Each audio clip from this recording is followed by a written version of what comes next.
Ya, saudara, kita tahun ini banyak belajar tentang esensi dari gereja.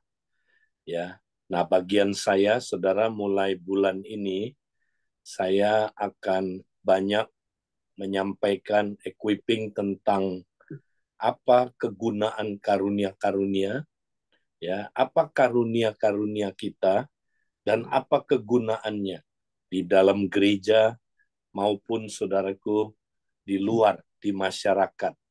Nah, hari ini kita akan mulai membahas tentang karunia-karunia dan kegunaannya. Nah, sebelumnya kita mau lihat dulu, saudara, di dalam firman Tuhan tentang apa keadaan zaman ini, saudara. Kita mau sama-sama lihat dulu, saudaraku, dari firman Tuhan, ya, di dalam 1 Petrus pasal yang keempat, ayat yang ke-7 sampai dengan ayat yang ke-11, lalu nanti kita lanjut ayat yang ke-15 dan ayat yang ke-16, dan kita juga akan baca Kejadian 2 ayat 15. Nah, kita mau sama-sama lihat dulu ayat 7 mulai. Kesudahan segala sesuatu sudah dekat, karena itu kuasailah dirimu dan jadilah tenang, supaya kamu dapat berdoa. Tetapi yang terutama, kasihilah sungguh-sungguh seorang akan yang lain, sebab kasih menutupi banyak sekali dosa. Berilah tumpangan seorang akan yang lain dengan tidak bersungut-sungut. Layanilah seorang akan yang lain sesuai dengan karunia yang telah diperoleh tiap-tiap orang sebagai pengurus yang baik dari kasih karunia Allah. Jika ada orang yang berbicara, baiklah ia berbicara sebagai orang yang menyampaikan firman Allah. Jika ada orang yang melayani, baiklah ia melakukannya dengan kekuatan yang dianugerahkan Allah, supaya Allah dimuliakan dalam segala sesuatu karena Yesus Kristus. Ialah yang empunya kemuliaan dan kuasa sampai selama-lamanya. Amin. Kita lanjut, next. Ya, berikutnya PowerPoint-nya. Kita juga baca ayat 15 dan ayat yang ke-16. Janganlah ada di antara kamu yang harus menderita sebagai pembunuh atau pencuri atau penjahat atau pengacau. Tetapi jika ia menderita sebagai orang Kristen, maka janganlah ia malu, melainkan hendaklah ia memuliakan Allah dalam nama Kristus itu. Lalu kita baca juga Kejadian 2 ayat 15. Tuhan Allah mengambil manusia itu dan menempatkannya dalam Taman Eden untuk mengusahakan dan memelihara taman itu. Nah, saudara, kalau kita lihat ayat-ayat tadi khususnya dalam 1 Petrus 4, kita dapat melihat, saudara, bahwa ini adalah nasihat, ya, firman Tuhan buat kita yang hidup di zaman akhir.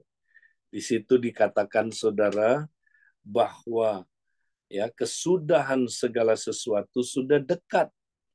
Jadi Petrus menasehati kita, saudara. Kita harus mempunyai ya sudut pandang kedatangan Tuhan yang kedua kali dan akhir zaman. Saudara, jadi kita mesti hidup dengan sudut pandang Tuhan Yesus sudah mau datang dan ini adalah zaman akhir. Nah, kalau kita tidak hidup dengan sudut pandang ini, kita nggak akan siap waktu Tuhan Yesus datang. Ya, tapi kalau kita hidup dengan sudut pandang ini, saudara, maka kita hidupnya berkenan kepada Tuhan.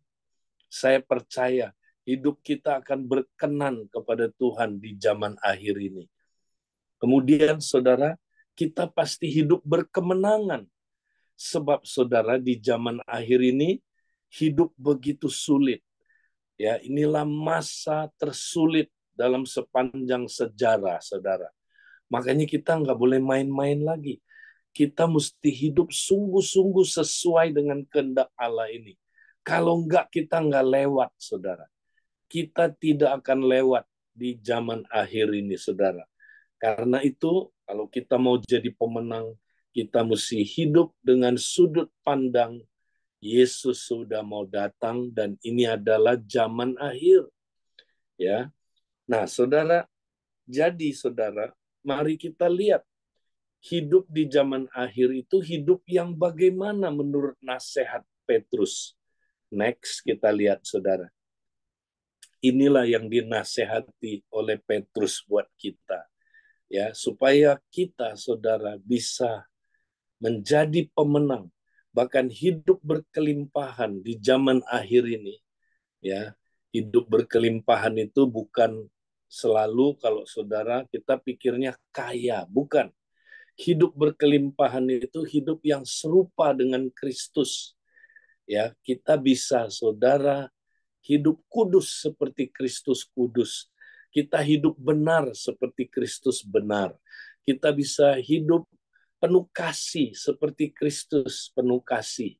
Saudara, hidup yang berkelimpahan. Ini yang Yesus janjikan. Ya, kalau kita saudara mau hidup seperti itu, saudara, inilah gaya hidup yang harus kita jalankan. Nah, gaya hidup itu saya sebut ya gaya hidup up, in dan out. Ya, jadi kalau kita mau saudara hidup di akhir zaman ini, ya hidup yang berkenan kepada Tuhan, kita mesti hidup yang pertama up-nya saudara, kita mesti kuat dalam doa dan ibadah kita, saudara. Ya, kalau kita lihat ya Petrus berkata zaman akhir atau kesudahan segala sesuatu sudah dekat. Karena itu kuasailah dirimu dan jadilah tenang supaya kamu dapat berdoa. Saudara, jadi hal pertama yang sangat penting ya ini sangat-sangat penting saudara adalah kehidupan doa kita. Ya, kalau kita saudara ya tidak mempunyai kehidupan doa yang kuat, kita nggak akan bisa melewati zaman akhir ini, saudara. Maka kita, saudara, disuruh punya kehidupan doa yang kuat. Ya, kenapa, saudara? Karena kenyataannya di zaman akhir ini, saudara, doa itu sulit sekali. Ya, kita lihat doa adalah hal yang paling sulit dilakukan di zaman akhir ini. Ya, Petrus sudah menubuatkan. Ya, perhatikan, saudara, hari-hari ini ya banyak sekali orang sulit berdoa, betul? Ya, nggak usah jauh-jauh, saudara. Lihat kita aja, ya kita sulit, saudaraku, berdoa. Ya hari-hari ini, anak-anak muda kita suruh doa 3 menit aja, saudara nggak bisa.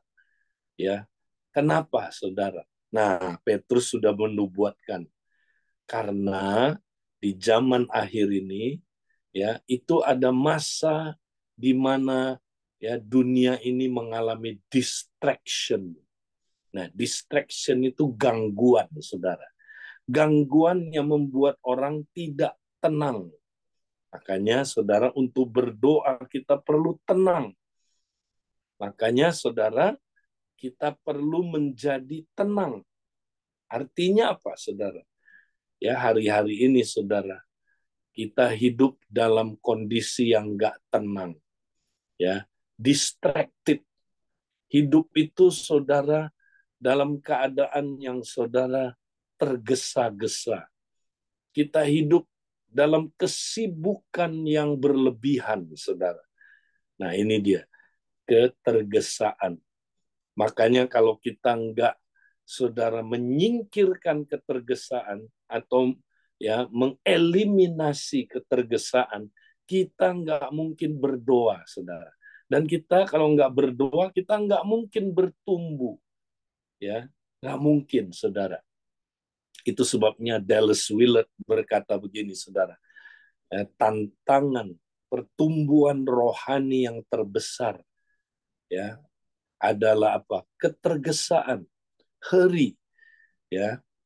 Itu sebabnya kalau kita mau tumbuh, kita harus dengan tegas, dengan keras mengeliminasi ya ketergesaan, saudara. Ya, jadi inilah yang dinasihati oleh ayat ini. Ya, makanya supaya kita dapat berdoa, dia bilang begini, kuasailah dirimu, jadilah tenang, supaya kamu dapat berdoa. Nah ini saudara, supaya kita dapat berdoa, kita mesti jadi tenang. Nah, supaya kita bisa jadi tenang, kuasailah diri kita. Ya, jadilah saudaraku tenang. Kuasailah diri kita ya dengan cara saudara ya kita kuasai pikiran kita. Ya, nah apa yang bikin kita nggak tenang, saudara? Ya, nggak usah jauh-jauh, saudara.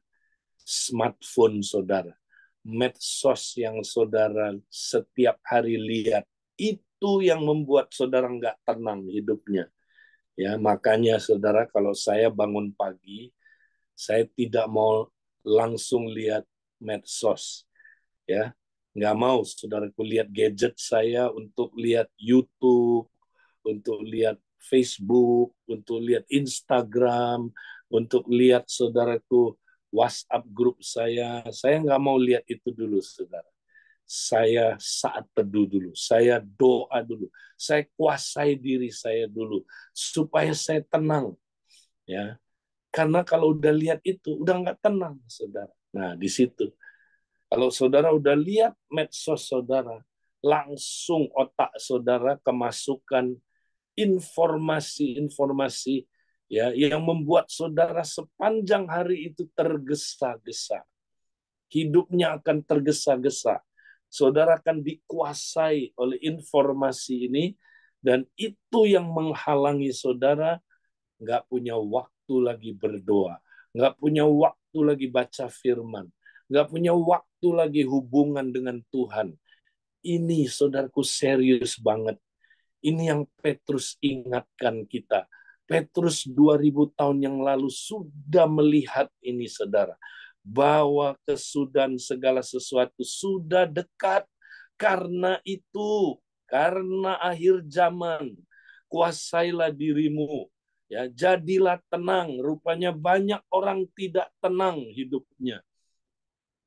Saudara, bahkan kata tenang sebenarnya, saudara, ya itu maksudnya wajar, ya sehat, ya apa saudara, waras itu itunya.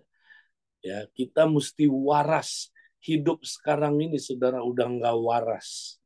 Manusia hidup dalam kondisi yang hidup dikuasai oleh ketergesaan.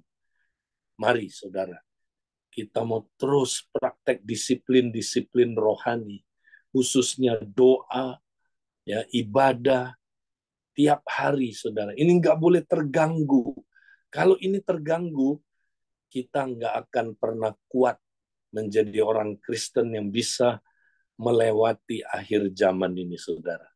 Mari, ya ini yang pertama, up-nya. Nah, yang kedua, nasihatnya Petrus adalah kita mesti saling mengasihi sungguh-sungguh. Nah, apa artinya sungguh-sungguh? Ya, saling mengasihi itu, saudara. Yang pertama wujudnya dia bilang kasih menutupi banyak dosa.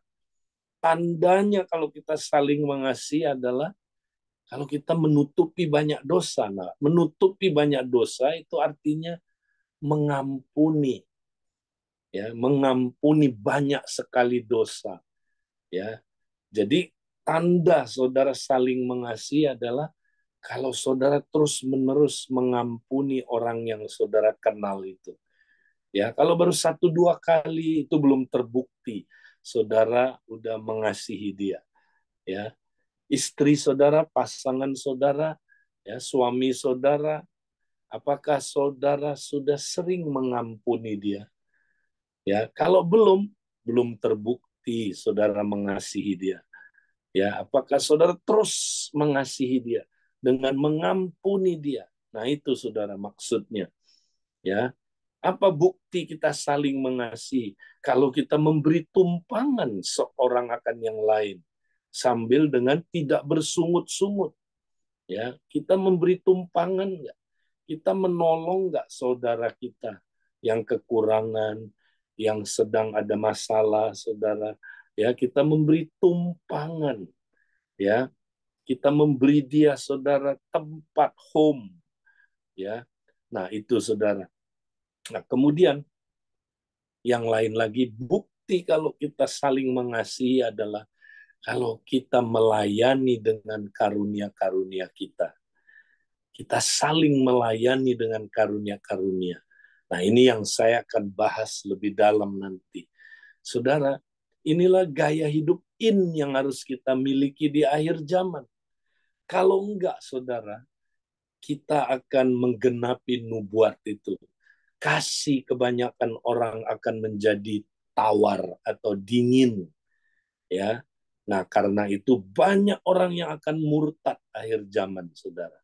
Ya, disesatkan oleh ajaran-ajaran yang nggak benar, saudara. Ajaran sesat, ya, murtad, meninggalkan Tuhan.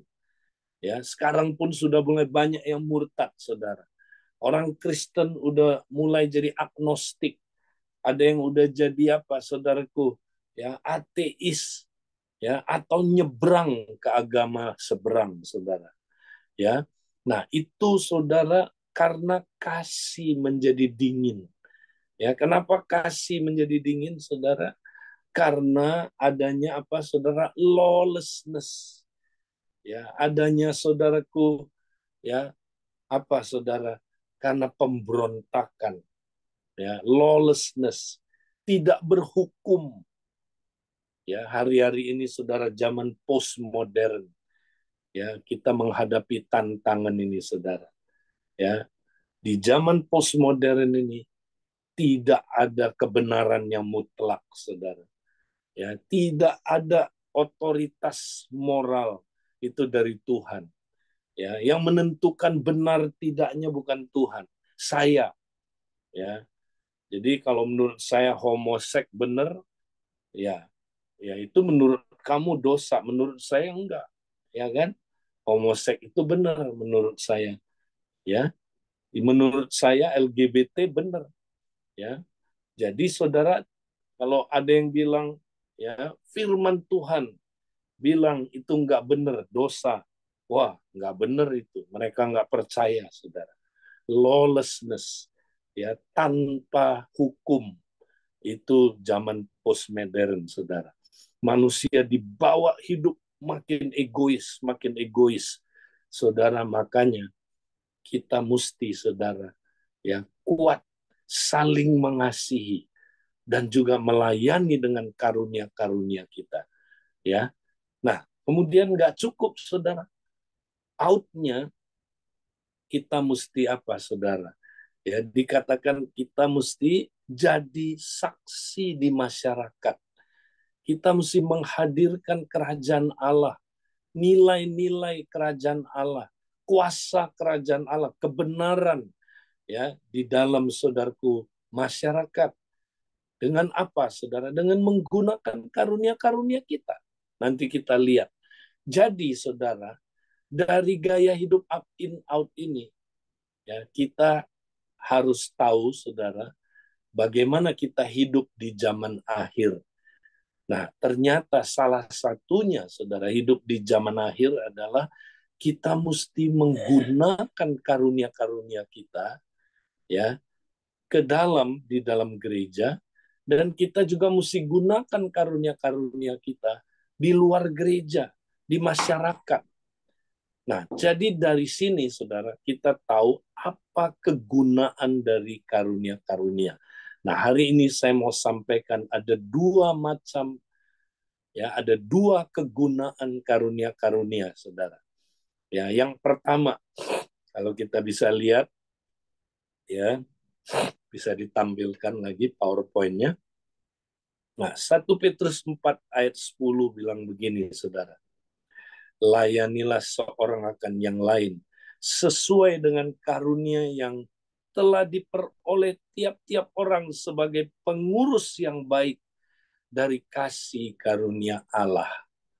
Ya, saudara-saudara, jadi di akhir zaman, Ya, kita disuruh ya harus semakin giat melayani seorang akan yang lain ya dengan karunia-karunia yang telah kita peroleh karena kita adalah pengurus yang baik dari kasih karunia Allah ya.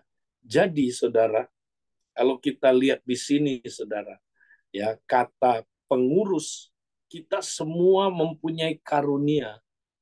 Nah, kita disuruh saudara melayani seorang akan yang lain dengan karunia-karunia yang kita dapat itu, ya. Kenapa katanya? Karena kita adalah pengurus yang baik dari kasih karunia Allah. Nah, kata pengurus saudara itu adalah oikonomos. Dari situ keluar kata ekonomi, ya, oikonomos. Dari dua kata oikos itu artinya rumah, nemo itu artinya mengatur, ya. Jadi oikonomos itu artinya manajer rumah Tuhan atau pengurus rumah Tuhan. Ya, jadi kita semua adalah pengurus-pengurus rumah Tuhan. Ya.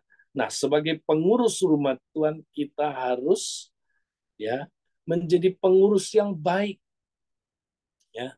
Manajer rumah Tuhan dia akan menggunakan semua milik rumah Tuhan itu untuk kepentingan rumah Tuhan itu. Dia tidak boleh menggunakannya untuk kepentingan lain. Ya, saudara, kalau kita adalah manajer hotel, pasti kita akan pastikan ya semua milik hotel itu digunakan untuk kepentingan hotel itu. Ya, semua milik hotel itu tidak boleh dipakai untuk si manajer itu sendiri, saudara. Si manajer itu mesti pastikan semua milik hotel itu, harta hotel itu dipakai untuk kepentingan hotel itu. Ya, misalnya seorang manajer hotel tidak boleh dia bawa pulang anduk ya saudara buat dia mandi nanti ya sabunnya dibawa pulang ya saudara kecuali ada yang memang boleh dibawa pulang oleh tamu ya. Nah saudara, tapi kalau manajer ini dia manajer yang baik, dia nggak boleh saudara ya menggunakan harta hotel itu untuk kepentingan dia. Nah sama juga kita manajer rumah Tuhan, maka karunia-karunia ya karunia-karunia di sini saudara itu luas ya, bukan hanya saudara karunia rohani ya. Karunia di sini pemberian Allah itu termasuk tenaga ya, harta ya atau keuangan ya, termasuk juga apa skill, kemampuan, bakat ya, termasuk apa saudara karunia-karunia rohani. Nah, itu semua saudara milik dari rumah Tuhan. Harus dipakai untuk membangun rumah Tuhan, bukan untuk membangun yang lain. Makanya dia bilang, layanilah seorang akan yang lain sesuai dengan karunia yang telah diperoleh tiap-tiap orang sebagai pengurus yang baik dari kasih karunia Allah. Jadi tujuan karunia yang pertama, saudara, ya karunia adalah sebagai alat dan kemampuan untuk melakukan pekerjaan pembangunan tubuh Kristus atau rumah Tuhan. Ya, nah perhatikan ini, saudara. Jadi karunia itu gunanya sebagai alat dan kemampuan untuk membangun tubuh Kristus atau rumah Tuhan. Ya, itu tujuannya, saudara. Ya, semua karunia tujuannya bukan buat membangun diri kita. Nah, ada orang saudara salah. Ya, karunia dia pakai untuk membangun dirinya sendiri, untuk membangun citranya sendiri, untuk membangun bisnisnya supaya dia kaya. Ya, dia pakai karunia-karunia Tuhan bukan untuk bangun rumah Tuhan, untuk bangun pelayanannya. Enggak boleh, saudara. Enggak boleh saya pakai karunia untuk bangun pelayanannya Edi. Ya, Edi Leo Teaching Ministry misalnya ya. Nah, misalnya apalagi lah Ayub Bansole, prophetic ministry, nggak boleh, saudara.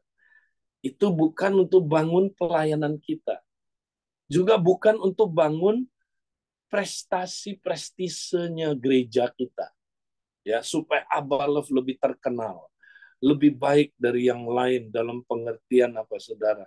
Kita lebih punya citra yang hebat, bukan, ya. Karunia-karunia tujuannya cuma satu, saudara, di sini, ya, untuk bangun rumah Tuhan atau tubuh Kristus. Nah, kita lihat Efesus, Efesus 4, 11 sampai 12. Dan ialah yang memberikan baik rasul-rasul. Nah, rasul-rasul ini karunia, saudara. Ya, dan nabi-nabi itu karunia. Ya, pemberita-pemberita Injil itu karunia. Ya, gembala-gembala, pengajar-pengajar. Untuk apa? Ya, Tuhan memberikan ini untuk memperlengkapi orang-orang kudus, orang-orang kudus, supaya orang-orang kudus bisa melakukan pekerjaan pelayanan, ya, singular semuanya, pekerjaan singular, pelayanan singular bagi pembangunan tubuh Kristus. Jadi karunia-karunia untuk membangun tubuh Kristus, ya. Jadi saudara, karunia-karunia itu bukan untuk, ya, membangun yang lain, membangun rumah Tuhan, saudara, tubuh Kristus, ya. Saya kasih contoh lainnya, saudara. Ya, saudara, ada karunia rohani misalnya. Ada berapa? 9 karunia Roh Kudus. Ya. Nah, dari 9 itu berapa yang buat diri sendiri, berapa yang buat orang lain. Nah, bahasa roh kita bisa bagi menjadi 2, saudara. Bahasa roh yang perlu ditafsirkan itu buat orang lain. Dan bahasa roh yang nggak perlu ditafsir buat diri kita sendiri. Nah, berarti ada 10 karunia kalau kita jumlahkan semuanya total. Nah, berapa yang buat diri sendiri, berapa yang buat orang lain? Cuman satu yang buat diri kita, bahasa roh. Yang 90% buat orang lain. Nah, makanya saudara karunia, kita mesti pakai untuk bangun orang lain. Ya, bangun tubuh Kristus. Ya, bangun rumah Tuhan. Ya. Nah, kita lihat sekarang enggak, saudara. Ya, kita enggak pakai karunia kita untuk bangun rumah Tuhan. Makanya rumah Tuhan berantakan. Makanya tubuh Kristus lemah. Makanya tubuh Kristus enggak sehat. Ya, makanya banyak yang enggak berfungsi. Tubuh Kristus yang sakit hari-hari ini, saudara. Kenapa? Karena orang Kristen tidak menggunakan karunia-Nya untuk membangun tubuh Kristus, membangun rumah Tuhan. Nah, di mana kita membangun rumah Tuhan? Ya, yang paling banyak pekerjaan membangun rumah Tuhan adalah dalam unit dasar dari rumah Tuhan itu. Unit dasar dari gereja itu. Ya, unit dasar dari tubuh Kristus. Apa?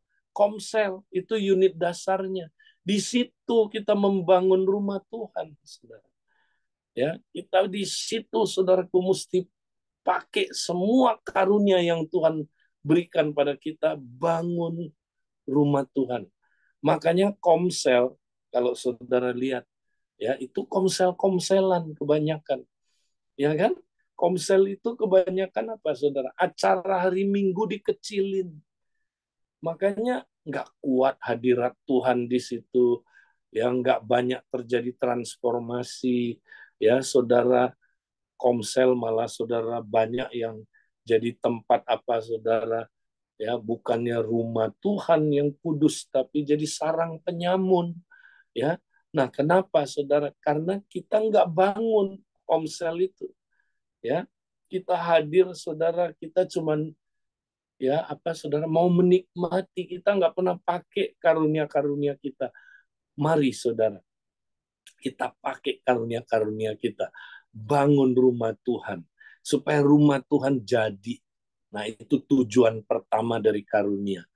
Nah, sekarang kita lihat, Petrus selanjutnya mengatakan, next, yang kedua, saudara, apa tujuan karunia-karunia? Ya, apa kegunaannya? Nah, Petrus bilang begini, jika ada orang yang berbicara, baiklah ia berbicara sebagai orang yang menyampaikan firman Allah. Jika ada orang yang melayani, baiklah ia melakukannya dengan kekuatan yang dianugerahkan Allah, supaya Allah dimuliakan dalam segala sesuatu. Ya, Allah harus dimuliakan dalam segala sesuatu. Ya, jadi bukan hanya dalam rumah Tuhan, tapi segala sesuatu. Ya, juga dalam segala sesuatu yang kita kerjakan. Karena Yesus Kristus, ialah yang empunya kemuliaan dan kuasa sampai selama-lamanya. Amin. Nah, saudara, dialah yang empunya segala sesuatu. Artinya dia raja dari segala sesuatu. Ya, saudara, karena dialah yang empunya kemuliaan kuasa sampai selama-lamanya. Nah, kalau dalam doa Bapa kami ditambah satu kata, kerajaan. Dialah yang empunya kerajaan dan kuasa dan kemuliaan sampai selama-lamanya. Ya, saudara, dia adalah raja. Dia adalah saudara Tuhan, pusat dari segala sesuatu, saudara. Karena segala sesuatu adalah dari dia, ya, atau dari dia, oleh dia, dan bagi dia. Ya, jadi saudara, dalam kehidupan kita, saudara, kita mesti muliakan dia dengan segala yang kita miliki. Ya, segala yang kita miliki itu adalah untuk tujuan kerajaannya, saudara. Bukan untuk tujuan ya apa saudara diri kita. Ya, jadi karunia-karunia kita mesti kita pakai, saudara, untuk menghadirkan kerajaan Allah di dunia ini. Ya, jadi bukan hanya di dalam rumah Tuhan kita bangun rumah Tuhan dengan karunia-karunia kita, tapi kita juga menggunakan karunia kita, saudara, untuk tujuan kerajaannya dalam kehidupan kita sehari-hari dimanapun kita berada. Ya, apakah kita di kantor, di toko sedang bekerja, apakah kita saudara sedang berprofesi sebagai dokter, ya, apakah kita sebagai mahasiswa pelajar, kita mesti gunakan karunia-karunia kita di bidang-bidang kehidupan itu, saudara, untuk menghadirkan kerajaan Allah. Ya, Tuhan mau kita, saudara, ya, membawa kerajaan Allah itu, menghadirkan kerajaan Allah di dunia kerja, di mana kita sehari-hari bekerja. Ya, bekerja, saudara, itu adalah ya rencana Tuhan sebelum manusia jatuh dalam dosa. Kita lihat, saudaraku, Kejadian 2 ayat 15, Tuhan Allah mengambil manusia itu dan menempatkannya dalam Taman Eden untuk mengusahakan dan memelihara taman itu. Ya, jadi saudara Adam ditaruh di taman itu untuk bekerja. Ya, berarti bekerja itu adalah ya tindakan sebelum manusia jatuh dalam dosa. Ya kan? Ada orang pikir, oh, bekerja itu adalah karena manusia udah berdosa, maka manusia disuruh kerja. Enggak, sebelum dosa ada, manusia ya, sebelum manusia jatuh dalam dosa, manusia sudah disuruh bekerja. Jadi bekerja itu mulia. Bekerja itu bukan akibat dosa, saudara, bukan. Ya. Nah, kita lihat Adam disuruh, dia ditempatkan di dalam taman itu untuk melakukan dua hal, saudara. Pertama, dia harus mengusahakan taman itu. Kedua, memelihara taman itu. Nah, kata mengusahakan, saudara, itu adalah abad, bahasa Ibraninya, saudara. Nah, abad ini unik sekali, kata abad. Abad dapat berarti menyembah, melayani, atau bisa juga berarti saudara beribadah. Itulah abad. Tapi abad juga artinya bekerja. Wow. Jadi abad ini unik sekali, saudara. Dari kata abad kita tahu, ya, jadi Adam itu bekerja sebagai ibadah, ya. Jadi pekerjaan yang kita lakukan, saudara, itu ibadah kita. Itu adalah pelayanan kita terhadap Tuhan, saudara. Ya, kita mau melakukannya untuk Tuhan. Ya, jadi saudara, kita lihat, jadi Adam bekerja di taman itu, saudara, dia sebenarnya sedang melayani Tuhan. Ya, dia menyembah Tuhan lewat pekerjaannya. Jadi bekerja itu ibadah, saudara. Ya, nggak ada ya bekerja itu kayak sekarang konsepnya, oh itu sekuler. Ya, bekerja itu sekuler, nggak ada kaitannya sama Tuhan.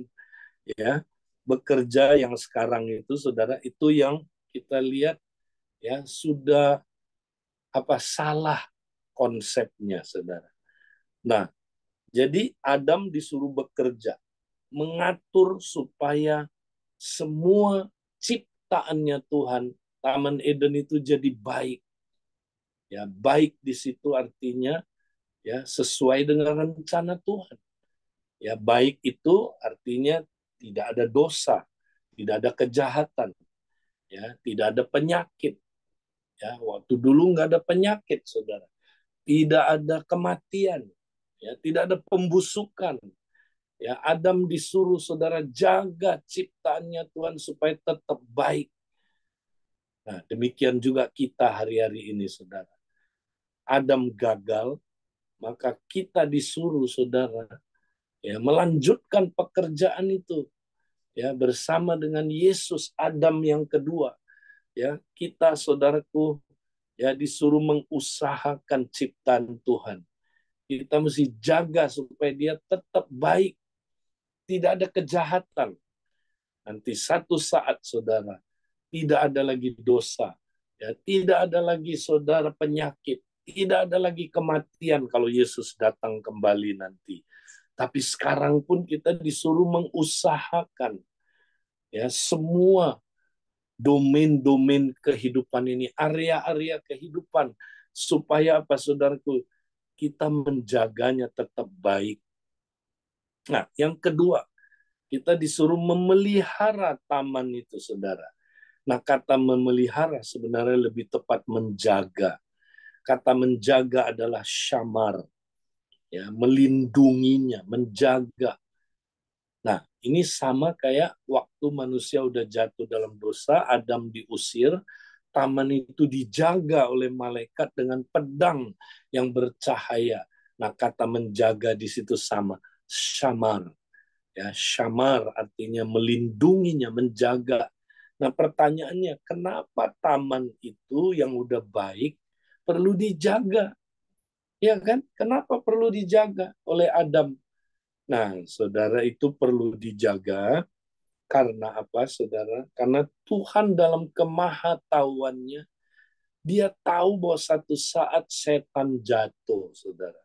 Ya, setan yang jatuh ini mau menyusup ke taman itu, mau merusak ciptaannya Allah, mau mendirikan kerajaan kegelapan di dalam taman itu, saudara. Maka manusia disuruh jaga taman itu. Jangan sampai si penyusup masuk. Nah, demikianlah, saudara, kita juga sekarang mesti jaga ciptaannya Tuhan, supaya jangan disusupi oleh kerajaan kegelapan. Ya, makanya kita disuruh, saudaraku, mengusir setan supaya setan pergi. Ya, karena ketika aku mengusir setan dengan kuasa Roh Kudus, niscaya kerajaan Allah datang padamu. Saudara, jadi tugas kita ya dalam dunia kerja, saudara, adalah pertama, kita mesti ya bekerja sebagai ibadah, menjaga ciptaannya Tuhan, area-area kehidupan ini, supaya dijaga jadi baik. Bukan tidak baik, saudara, tapi jadi baik. Kedua, saudara, kita mesti jaga supaya jangan ada kuasa gelap yang bekerja di sana. Ya, ada beberapa kompak cerita sama saya, Pak. Kami ya kerja di sebuah perusahaan, ya, terus kami mulai doa kompak ini. Doa buat perusahaan itu karena kami merasa ada kuasa gelap yang bekerja di perusahaan ini. Beberapa pemimpinnya menggunakan kuasa gelap, ya, main dukun dan sebagainya, ya, merusak perusahaan itu. Ya, akhirnya kami doa sepakat. Waktu kami doa sepakat, ya, setelah kira-kira berapa lama Tuhan mulai bongkar balik. Ya, akhirnya ketahuan siapa-siapa yang main kuasa gelap, bahkan dipecat orang-orang yang main kuasa gelap itu. Akhirnya suasana kantor kami beda sekali, ya, setelah itu. Nah, saudara, itu salah satu contoh. Kita mesti menghadirkan kerajaan Allah di dunia kerja, ya. Kita mesti, saudara, ya, ingat, kita bekerja itu adalah menghadirkan kerajaan Allah di bumi ini. Nah, saudara, itulah tujuannya, karunia-karunia yang Tuhan berikan kepada kita. Nah, ini nanti kita akan bahas minggu depan lebih dalam lagi, saudara.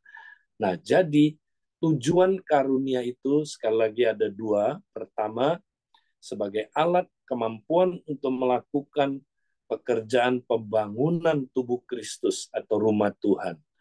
Yang kedua, sebagai alat kemampuan untuk menghadirkan kerajaan Allah di dunia ini. Nah, itulah dua tujuan karunia-karunia, saudara. Mari kita gunakan karunia-karunia untuk tujuan yang benar. Jangan untuk tujuan yang salah atau tujuan yang keliru, saudara. Puji Tuhan. Mari, saudara, kita tetap semangat menemukan karunia-karunia kita, gunakan karunia-karunia kita sesuai dengan tujuannya, ya, sehingga nanti, saudara, kita akan hidup di akhir zaman ini, kita akan hidup maksimal, kita akan ketemu dengan Tuhan, kita akan bertumbuh dewasa di dalam Tuhan. Itu saja yang saya mau sampaikan. Biar Tuhan memberkati kita, ya, karena waktu saya kembalikan ke teman-teman yang bertugas. Silakan.